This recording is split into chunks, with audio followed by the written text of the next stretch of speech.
now you can see there are groupings just here of people who are ready to come over. It's almost over 200. So if 200 people can walk through our borders every day without proper documents. Let's leave the security threat. That's another cable that is there. They have to pay to buy to line so that it can go to them, because they are going to build some cuckoos there. They're going to do their thing. Then there's supposed to be somebody now supposed to pay for a pipe to go so that they can get water. There are people who think that this is actually okay. Let's take a listen to this, and I want you guys to listen very careful, okay? This video is from a channel called Pulse Inside News 24. So, yeah, let's go. Parliament's Joint Committee on Defence will conduct an oversight visit at the porous Beitbridge border fence. The committee will be at the border post for 2 days. The visit aims to evaluate the impact of reduced funding on the Air Force's combat capabilities, as well as gauge SANDF troop morale after deployment to the Democratic Republic of Congo under the United Nations mission. Pimani Baloyi is with the committee along the border fence next to the Limpopo River. Parliament's Joint Standing Committee on Defence is on a 2-day oversight visit at the Beitbridge border post. Currently, the committee is on the borderline that runs through the Limpopo River that connects South Africa and Zimbabwe. We do know that there's actually no fence between these two countries, and people just walk through the countries. We are in front of the Limpopo River, and there are people on the other side who are attempting to get into South Africa, as my colleague Sinabito journalist Ulisani Libebe is showing you. The SANDF says it has deployed soldiers here. That is why the standing committee is here, to find out efforts by the SANDF to curb this illegality. I'm joined by the co-chairperson of that committee that has been here since Monday, and that is Dakota. Thank you so much, co-chair. You have been in the province since Monday. I understand today you just got a briefing from the SANDF, specifically the ones that man this border post. We know there's plenty of reports about how porous it is. As we're standing there, there's people over there who might be Zimbabwean nationals, but also we are at Chirundu village. They say SANDF was briefing the committee about how this village came about. So far, what is your impression of what you have found in this area? Thank you very much, and thank you very much for the opportunity. To be honest with you, I mean, I've taken an oath to respect and uphold the laws of the Republic and to defend its territorial integrity and sovereignty.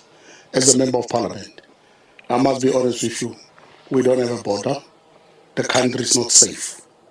I'm sure we can do better if the executive was to allocate resources which are needed by members of the National Defence Force, including the Department of Defence, so that we can ensure that our country is safe.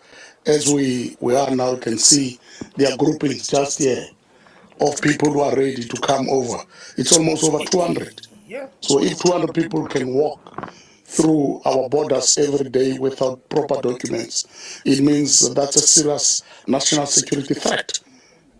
Let's leave the security threat. That's another cable that is there. They have to pay to buy to line so that it can go to them, because they are going to build some cuckoos there. They're going to do their thing. Then there's supposed to be somebody now supposed to pay for a pipe to go so that they can get water. Then there must somebody that, and I can promise you, they don't go to these. They go to these these not penthouses, these estates behind them. They go there. They go behind them, go into a bush somewhere. They build a shack, and then it started. They no longer go to towns or lokshin. They go to these estates and then in Tabin. So, It warrants the president, the minister, and the cabinet to take action. Because as Parliament, it does not help us. We were here 12 years ago. There was a similar problem. Now it's worse. There's no fence. There's even a land grab here by some illegal people who have taken the land that belongs to the state by force. You are correct. This is not the first Parliament committee to visit this area to see this illegality. What confidence are you giving to the taxpayer who funded this? This is not the first. That's why we are complaining. That's why we are talking the way we are talking, because people who are supposed to be doing this thing, they are not doing it. They were here before, but still, we're still facing the same problem.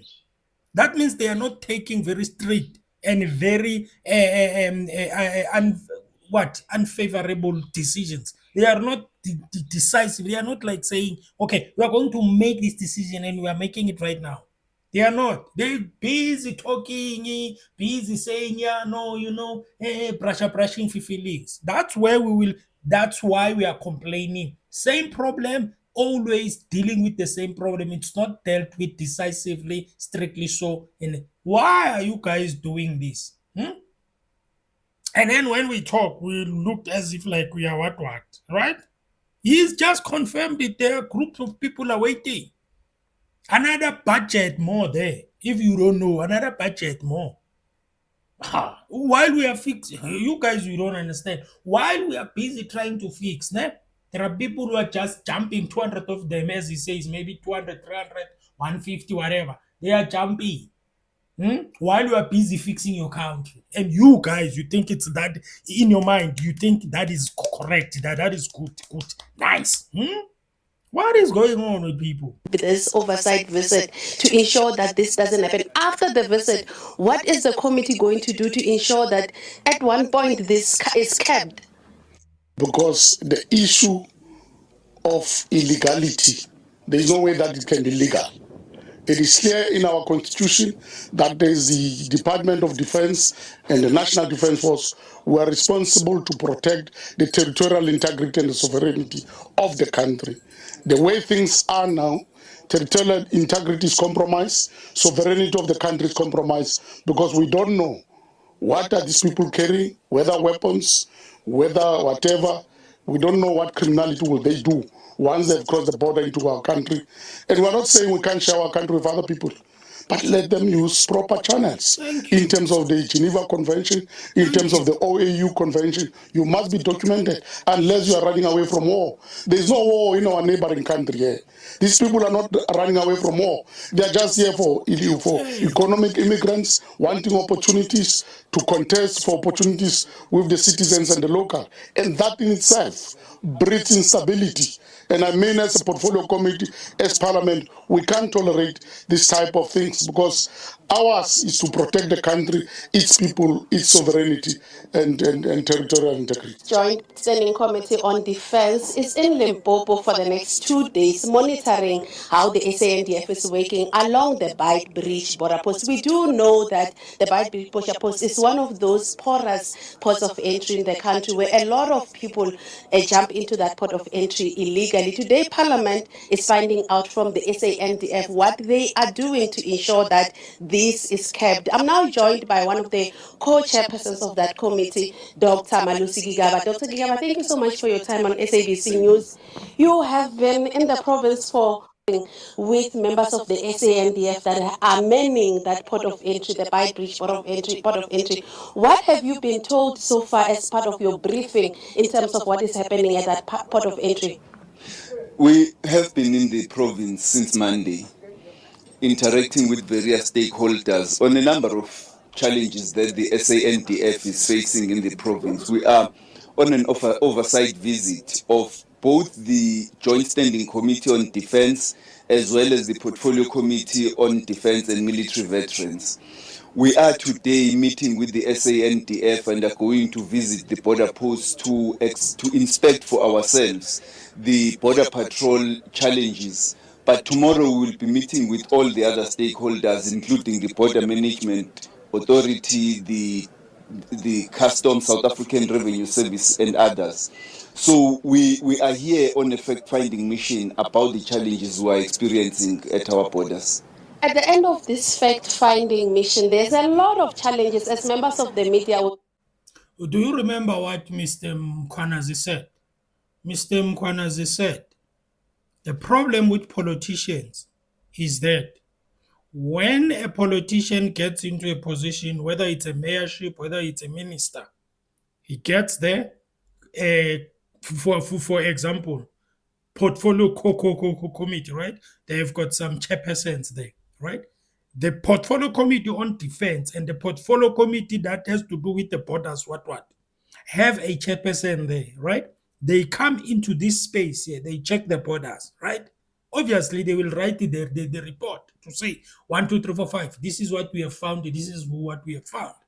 When the next or whatever election, I don't know how it starts, and then after that, another chairperson takes over of that committee that deals with borders or with defense, whatever, right? Another chairperson.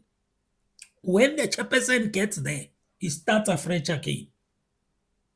I don't see why should they come here, because already there was a time where they came here. I guess it was another chairperson. When he came and then put a report, they just ignored that report and then they said, you know what, let's go and see for ourselves. That means the previous chairperson, he couldn't take action. He couldn't do anything. That means it was useless for them to come here to check. They didn't do nothing. And these ones now, they are coming. I don't know whether it's the same chairpersons, but I don't think so because Mr. Kika was not there. I believe so. Okay. So another chairperson, if that guy, the other one, which is Mr. Dakota, if he was here before and is coming back for the second time, then I have a problem because it means you guys, you are not implementing. You are talking, but not implementing. Because we cannot have this thing of people coming to a same problem time and time again. It's all about implementations. I told you guys that if the government wants to gain the trust of the people, they must implement and take decisive decisions. Make a decision and say, we are taking it. We are doing 1, 2, 3. But you are not doing that. You keep on going to the same place as if like we don't see. Go to the same place and checking. Yeah, no, we're checking. And then the next thing they go to the committee, they talk to each other and then they smile, they laugh, they drink teas, then they are not doing nothing again. That's my problem. That's why you end up having people like Operation Tutula Match and Match because of these things. And then you guys, you start complaining, yeah, Tutula, they are not doing right. It's because of these things that we are not doing. Reported on them, people crossing illegally, people getting through the border also illegally, bribing. But then at the end of this fact-finding mission, what can the taxpayer that is sponsoring this visit to the province expect from the two committees? We will obviously write our reports to Parliament and raise these issues with the department as well as the SANDF. Because one of the biggest challenges we are facing in this regard is the fact that the SANDF is severely underfunded. As a result, they are not able to recruit new members, to deploy more members. There are supposed to be 22 companies guarding our borders, but there's only 15 at the present moment. Even those face the challenges of lack of personnel, inadequate vehicles, not sufficient technology such as the drones and others. But on top of that, the border fence as well as the roads that are around the border are sometimes not drivable, and therefore the vehicles get damaged and unserviceable.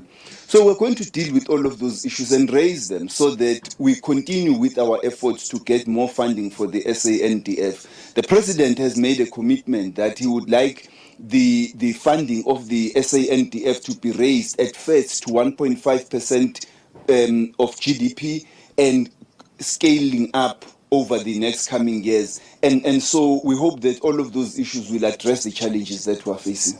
I know you say you've been in the province since Monday. Your first visiting point today will be that porous fence. We know there's been stories, reports on that fence. What are your expectations regarding that fence?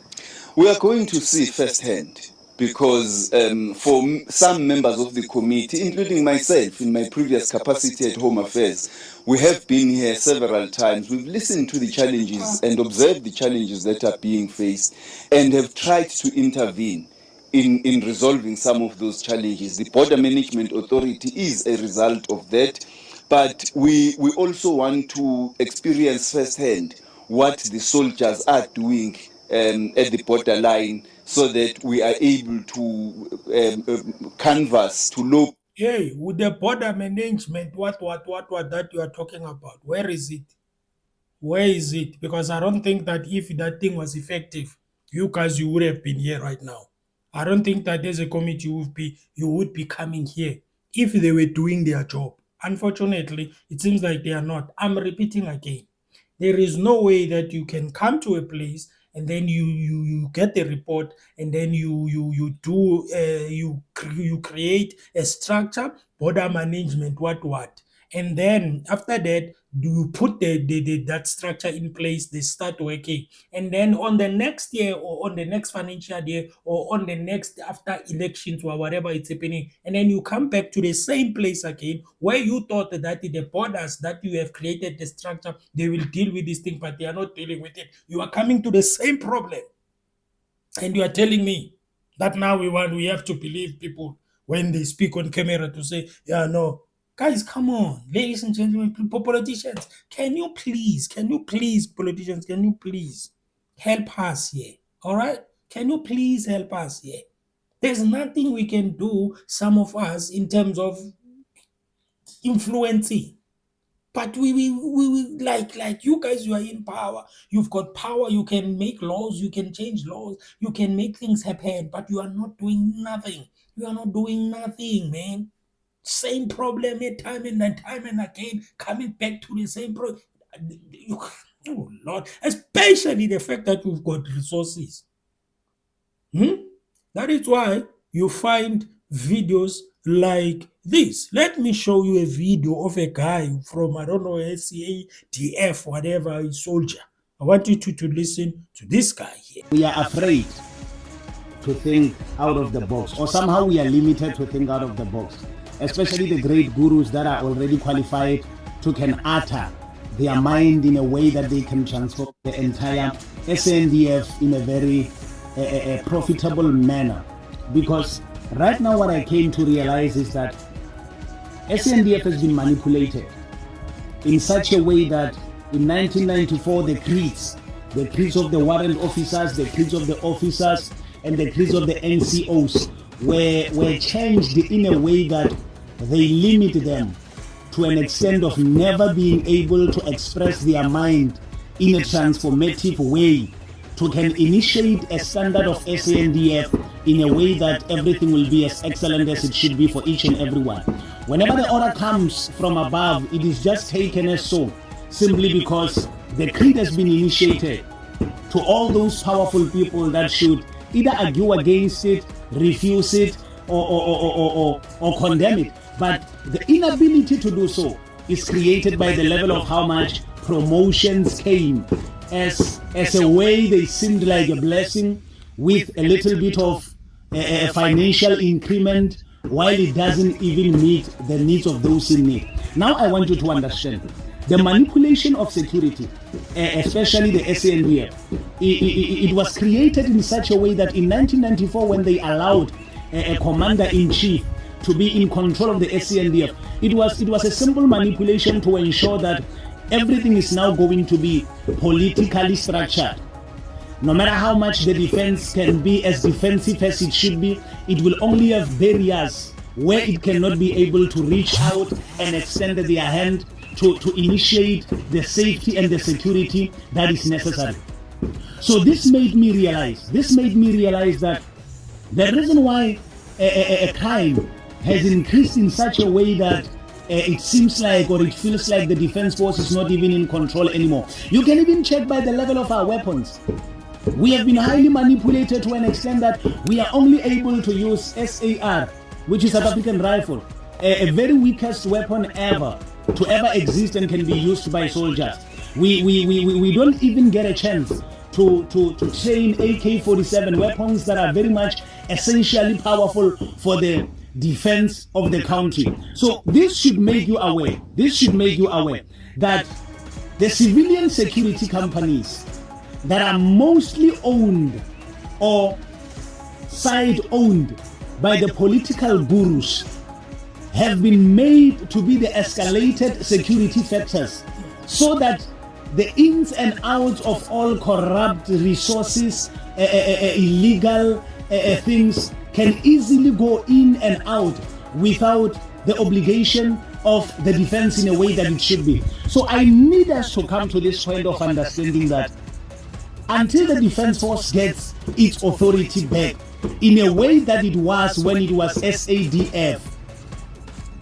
At that time, we knew it was an independent organization that was responsible for making sure that the political ranks of the country are essentially.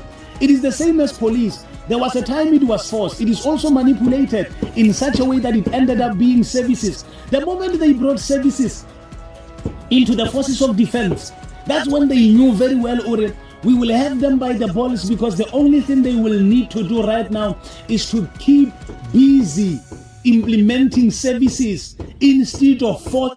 Listen, this guy is talking about something that is very important here, right?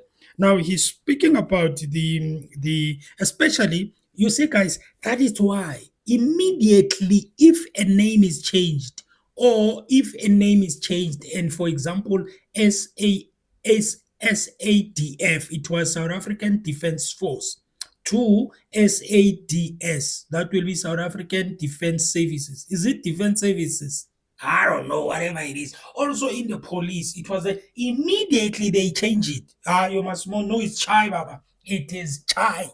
Immediately they put services. I'm telling you. It is Chai. It's done. It's done.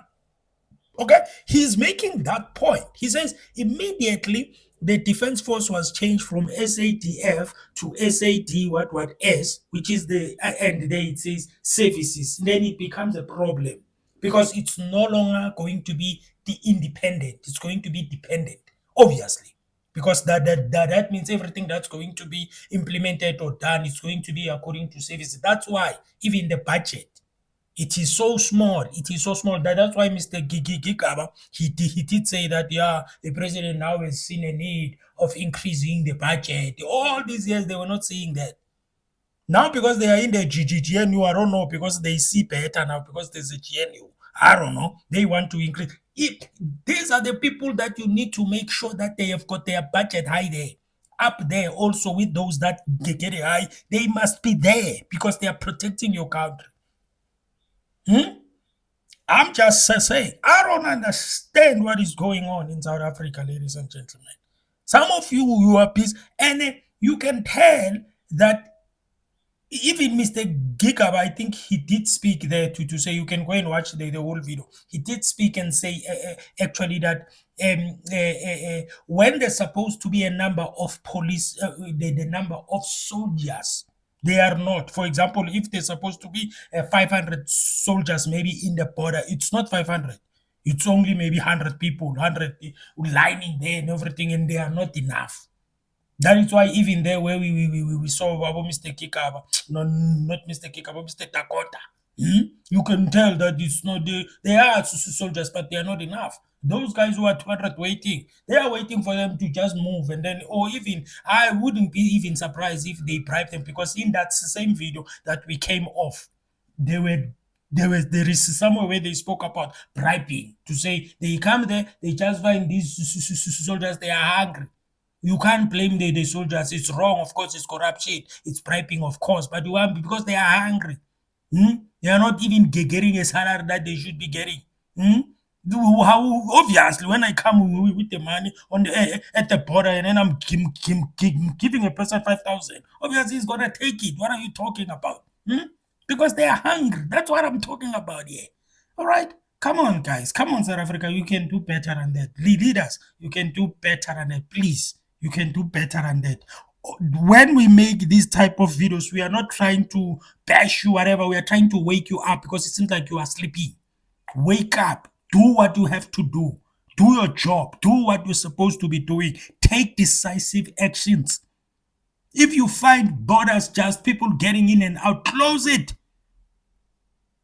It's only Abu Malima, only the Malilimas who spoke about borderless Africa.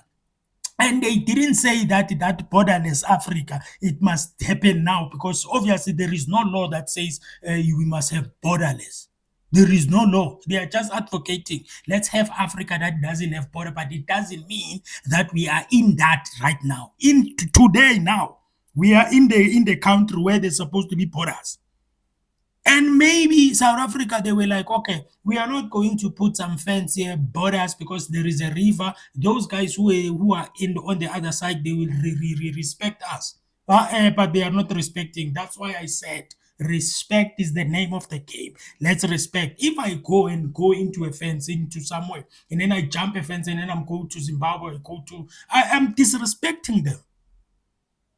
You can try and defend it. I'm disrespecting them because I have to go according to the channels. And some of you think it's good, you think it's nice, trying to defend. And we've always said, you always like to look at what we don't say. Because what we don't say, we are not saying we hate people, we are not saying Africans must not come here, but we are saying let them follow the channels. There was even on the same video, the past video, I didn't finish it. They were talking about a bus. There was a bus that was coming to South Africa from, I don't know, Namibia. It had a crash there. And when they find out, the people that were there, don't have documents. All of them are coming to South Africa without documents. And you want us to smile. You guys, you need to check yourself. I know that you speak nice English. We are speaking some bad English here. Some of you judge us according to that. But I think you need to check yourself here. Because we've got laws here. Mr. Dakota said it. I've made an oath. I said I will copy the constitution, whatever. I want to do that right now. But some of you, seems like the law, it goes from here to here. We are governed by the law, unfortunately. I told you before, let's cut off the law then. Let's cut it off. Let's not have laws if we are not going to follow them. Because some of you, for somehow, if a topic or something, it doesn't favor you, you want us to jump the law. Nah, guys, come on. Come on. Ladies and gentlemen, thank you so much. You please like the video, subscribe to the channel. We are done. The videos, the other video you can see there at the top, it says Interlink News. You can go and watch the whole video. This guy is talking some sense in there. Then you can go to the other one. I think it's Pulse what News 24. You can watch all of them. I will put the links in the description. And then, of course, you can go and watch the whole thing because you think so that you can see. Thank you, guys. You have a good day. We out.